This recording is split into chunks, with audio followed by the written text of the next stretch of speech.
Hey there YouTube, Charlie with NHORC and NHO Racing, coming at you with the first piece of sim racing content to the channel as discussed in my previous video. Link up here if you haven't seen it. So today I'm going to be unboxing, assembling, and getting a first review of the Fanatec Club Sport GT3 Endurance rim. So this rim was announced at Spa 24 back in the summer. They released a special edition with Spa 24 engraved on it. Really wanted one of those. Couldn't get them. There was only 100 of them, I believe, and you had to be at Spa at the race to get it. But now we're in December, finally available to the public. I was ordered it the first day they were available, and I'm super excited. So we're going to be getting this thing together. I will say real quick that the package comes with the Podium Advanced Paddle module. These are going to be going on my Formula 2.5X rim. So I will do a review of them, but they're not going to be on this rim, which is how the bundle comes. And if you're buying the bundle, this one, you'll have these paddles with it. I don't really see the point in the dual clutches on a GT style rim. On a Formula rim though, super good. And I've got the other paddles to just swap right over from one rim to the other. So I'm going to get unboxing this. We're going to time-lapse that. I'm going to assemble it, time-lapse that as well. If you want those instructions, check out Fanatec's site, check out the documentation that comes with this rim. I'm not going to go over that, but let's get unboxing and assembling, and see you on the other side of this time-lapse.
Alright, we've got everything assembled. We've got the advanced Podium paddles on my Formula 2.5X, and then I've swapped over the standard Fanatec paddles to the GT3 Endurance rim with the Podium button module. So starting out with the advanced paddles, they're completely cross-changeable between various Fanatec rims. These are really nice. I really love this gold inlay on this carbon fiber. I wish this had it too. And yeah, the gold's a nice touch. They're very nice and clicky, and feel very firm. I mean, look at those springs. Those things are chunky. Those things aren't going to have any issues. Moving on to the main event, being the Endurance rim. I haven't driven it yet. I have plugged it in. Everything works. I did test the advanced paddles as well. They work as well. But I haven't driven anything. I was just using the driver software. And I gotta say, this thing feels amazing. These grips are so comfortable for my hands. The Podium button module, right, you've probably seen reviews on that. This is exactly the same. Same with the Podium skeletonized hub back here, right, that nice gold finish. Installing the paddles on this was a breeze, and it's just a bit fiddly installing the QR2 onto the Podium, but once it's in, you never have to worry about it again. Podium button module, it's got like an OLED kind of black and white RGB screen in there, which we'll get some footage of in a bit. And then just all your buttons and your nice clicky knobs. Most of these are pretty standard fare for Fanatec stuff, right? These feel just like these. They sound a little different, but they feel identical. They just look different.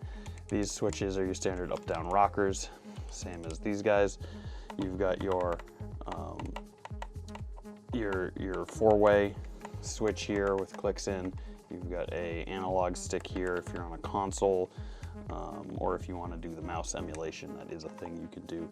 And then you've got just all your other buttons. This is a reset button, I'm pretty confident, for getting to the settings and things on the rim for the base. And yeah, but the main event is the rim itself. It is so comfortable. Like, it fits my hands perfectly. I think this is going to be by far the most comfortable rim I've got. Definitely more comfortable than this guy, even with the grips, and even probably more comfortable than your traditional round rim for me.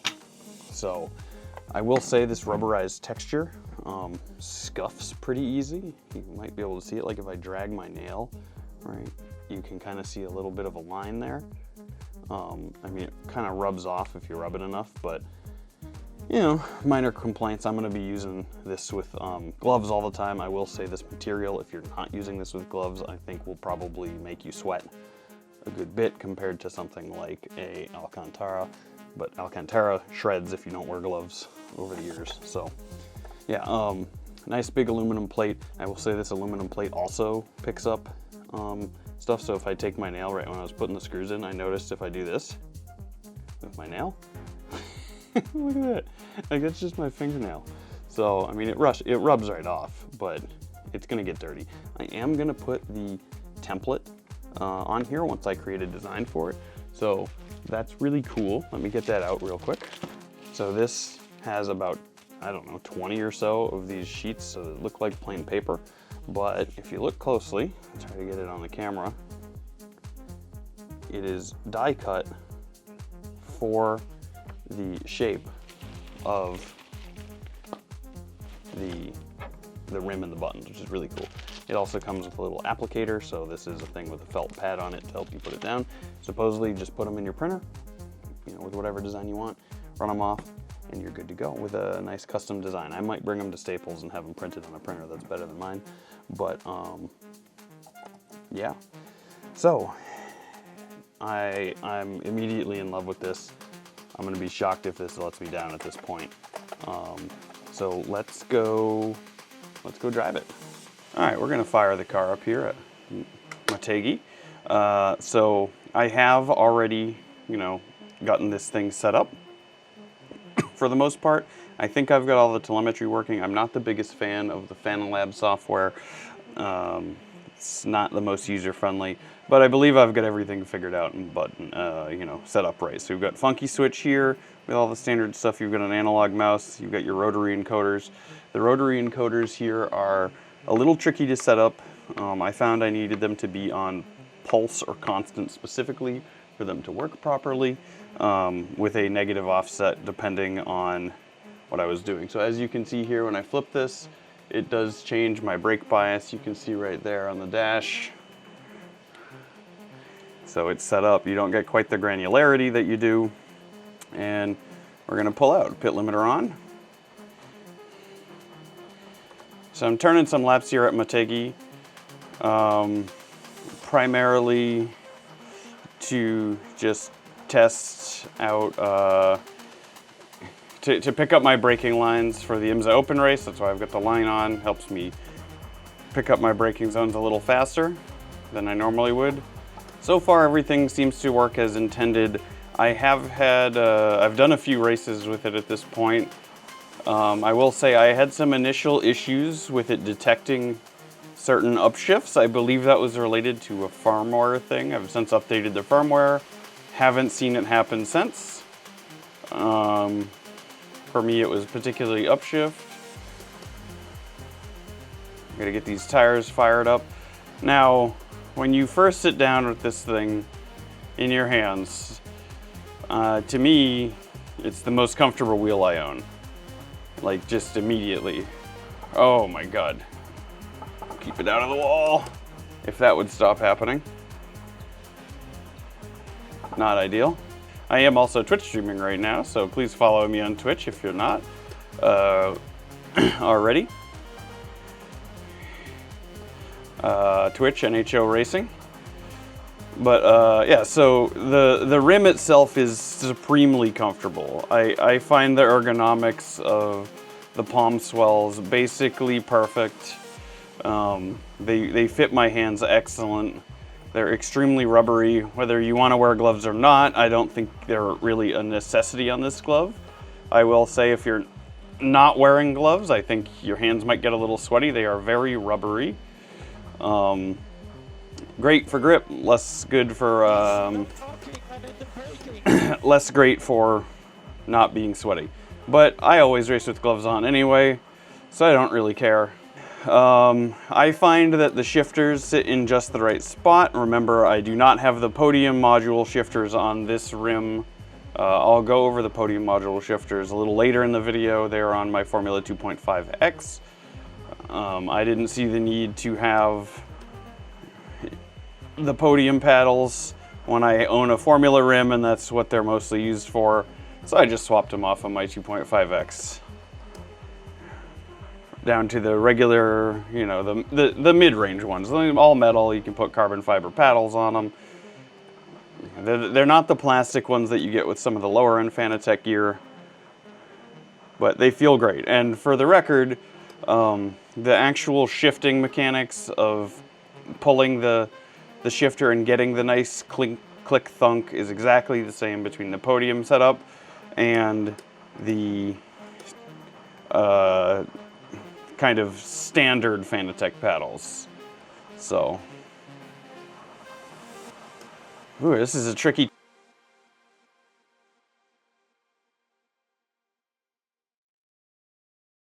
track.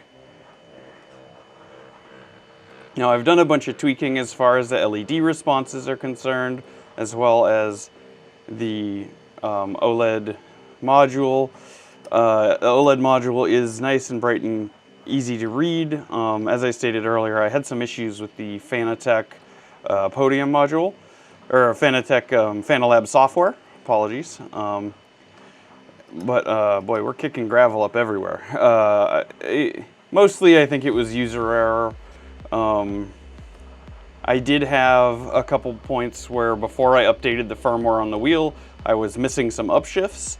I haven't had it since I updated the firmware. If I have one, I'll definitely call it out. But this, the Podium button module that this came with was on version 8, and I believe it was on version 24 when I updated it, so a lot of firmware updates. The wheel definitely handles better as far as the UI on the wheel. We'll go over a little bit of that next time we come into the pits. But as you can see, just very nice, very comfortable. Not a ton to talk about, right? You've got these two buttons are very easily in range, so I have it set up to my pit limiter, my headlight flash on the right, and then push to pass and windshield trigger on the left.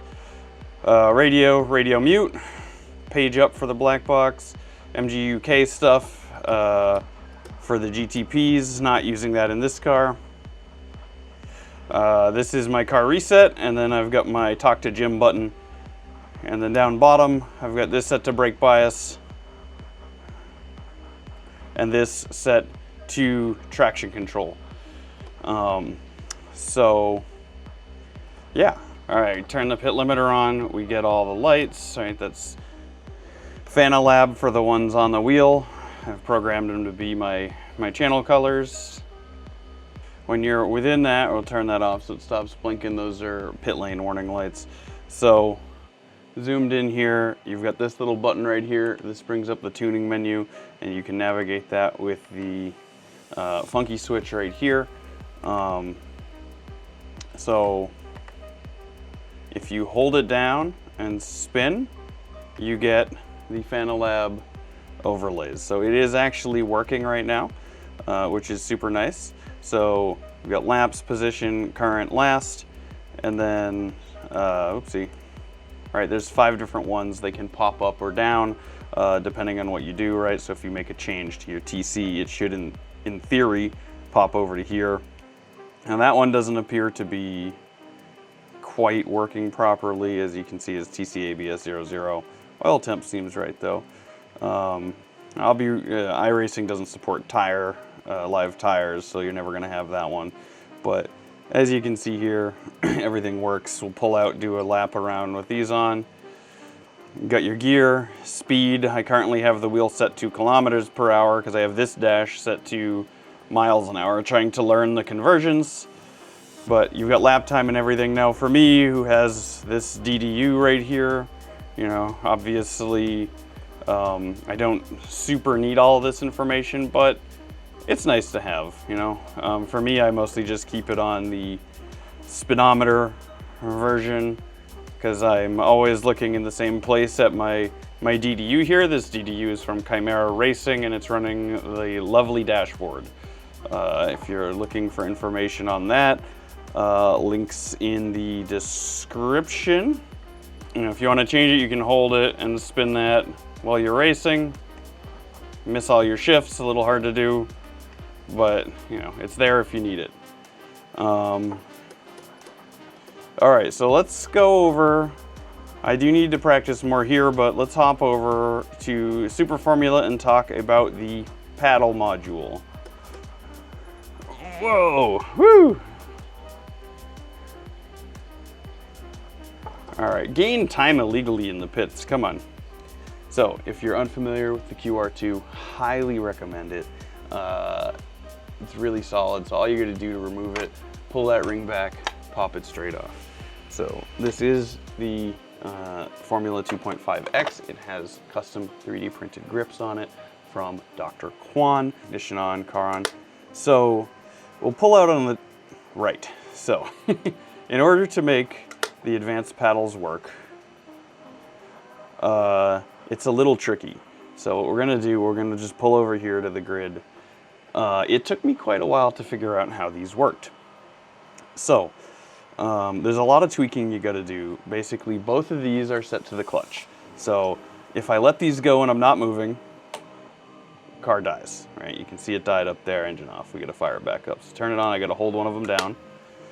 So I'm holding the right one down right now, maybe, if I can get it. All right, holding the right one down with my pinky. So if you're looking to do race launches, so it's a little tricky to get the hang of, right? I stalled it, so I spent about an hour figuring out how to do this.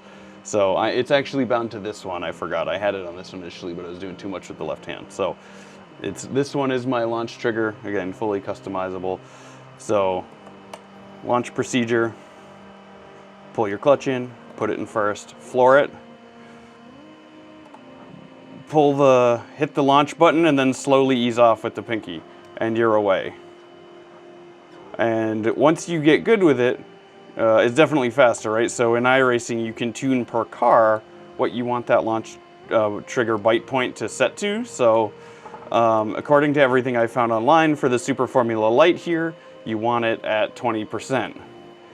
So I bound it to 20%, and it may be a little hard to see here, but when I don't know if the camera's gonna pick this up. No, it definitely won't. But basically when I hit this button, the clutch goes from 100 to 20, and then I feather it out the rest of the way. So we'll do it again to get that ideal grip. Now, as far as the paddles themselves while driving, the only thing I gotta get used to, really, is that when you have these triple paddles, you can no longer use this finger, your pointer finger, to shift, really, because, I mean, you can, but it's a little uncomfortable,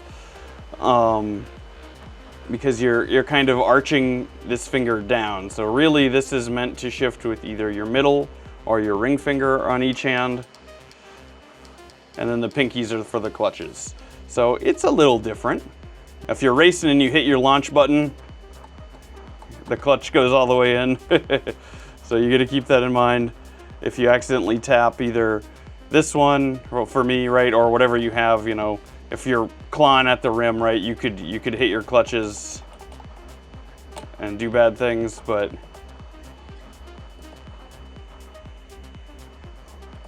whoa! Fully let off. We let off the, oh yeah, and with anti-stall off, because in order to make these launch controllers work, you have to have anti-stall off or it does nothing. So you gotta get in the habit of when you spin it, you gotta yank both clutches in, or you have to do your restart procedure, which is now hold the clutch in. I gotta flip my momentary over here on, and then you gotta, oopsie, and we stalled it again, look at that. Feather the clutch, there we go.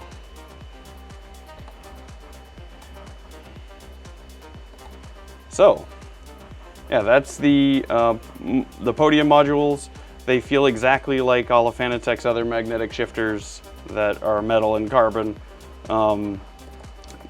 Great product. Have had no misshifts with these since I installed them. That was only on the Podium endurance module, which I think I fixed with firmware. Let's move back over to the desk and we'll do some closing thoughts.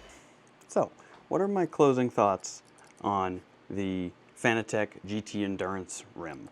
I think the rim itself is excellent. It is super comfortable for me personally. Again, medium-sized hands.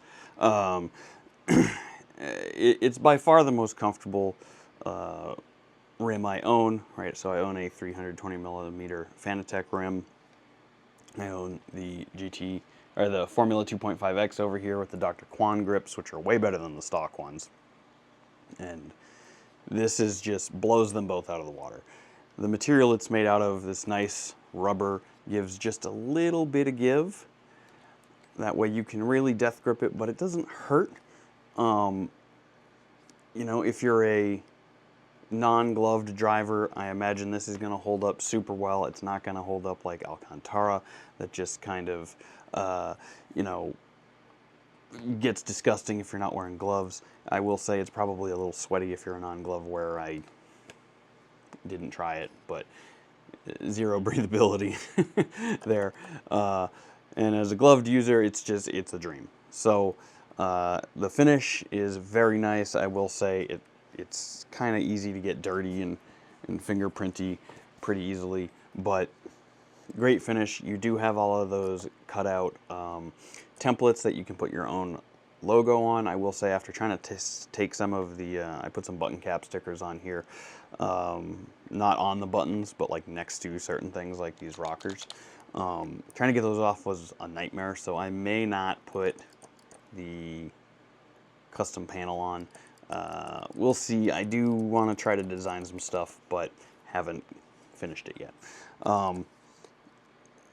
And you know, the finish is great. It's a chunk of aluminum with rubber overmolded grips that just must be glued on, right? There's no screw holes or anything. You'd have to cut it off, I think. It's great. As far as the rest of the electronics from the Podium button module, and the Podium hub and the QR2, right? There's a ton of videos out there on all of that go into way more depth than I went into here. But you know, if you're, everything here is of a quality, right? I mean, QR2s are great. I love the QR2. Been running QR2s on this now for a year. Sometimes I switch wheels 4 or 5 times a night as I jump between cars. You know, no issues there. The Podium hub, it's nice and gold and shiny. It's expensive.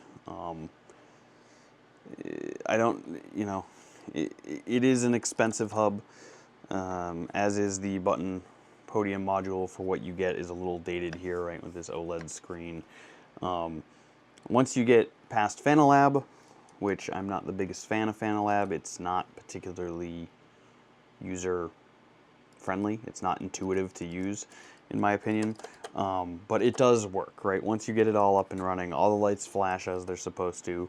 You know, you get all the extra data on the OLED, so if you don't have a DDU, that's going to be a big bonus, right? There's a lot of stuff on here that, you know, I have on my dashboard, but if you do not have an external dashboard, is going to be huge, like car ahead, car behind, you know, just all that stuff you can't necessarily see without an external dashboard or all kinds of overlays. I'm not a fan of overlays. I want as little as possible on the screen, but I like the stuff outside of my racing space. And then the paddles. Actually, first thing, the buttons. These are the button caps that come with that you can buy on their website. They do fit. I didn't think they did initially, but it turns out they actually have button caps on them when they ship. So you got to pry those off. I would recommend doing that before you assemble it, if you're going to do that, because once they're assembled, it is a pain in the butt to get these off. Basically, you gotta, like, because of the thickness of the aluminum plate versus what the buttons are on, right? I had to shove like a pair of pliers in there and like twist to get the existing ones off. So once these goes on, it's kind of hard to get them off. That is something to be aware of. But I would recommend personally getting the Fanatec button caps, or maybe 3D printing your own. I like having everything very specifically labeled. Makes it easy to see and do. And you know, I spent like 2 hours the other night recapping all of my wheels to match and be themed and everything. And the only other thing, the paddles. Again, these are traditional paddles. I'm a big fan of these. I think these are perfect for this. I do not think the bundle necessarily needed to include the Podium button module. I know why they're doing it. It's gold, they're gold, the price is higher, they can upsell people. I got a bundle discount because it was on launch, so I actually priced out the bundle without the paddles and on a different hub, on a Universal V2 hub. And it was within like $20, so I was just like, I'll get the fancy paddles and I'll put them on my Formula rim. If you've got them, awesome. I don't think you're going to use them in GT racing, but if this is your only wheel and you're doing Formula with it, that'll be great too. It's certainly more comfortable than Fanatec's existing option, right? Even with my 3D printed grips, I think this wheel is substantially less comfortable for me than this guy right here. So the triple paddles though, they're crisp, they respond great, right? They sound nice and chunky. These work well. You know, you're gaining probably a couple of, maybe a tenth off the line once you get good with this system, versus just revving it in neutral and dropping the clutch in a Formula car.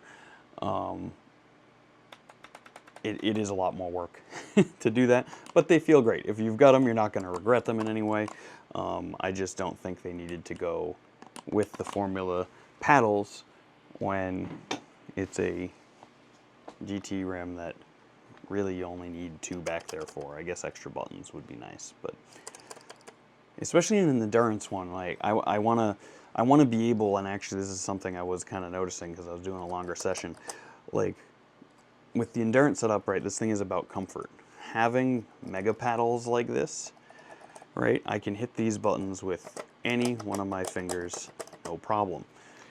If you've got the endurance module, or the Podium module on here, you can't really, like, right, so one finger, like these hit those okay.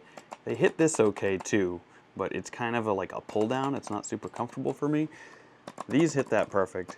These hit that perfect, and then your pinkies, you can't really hit anything.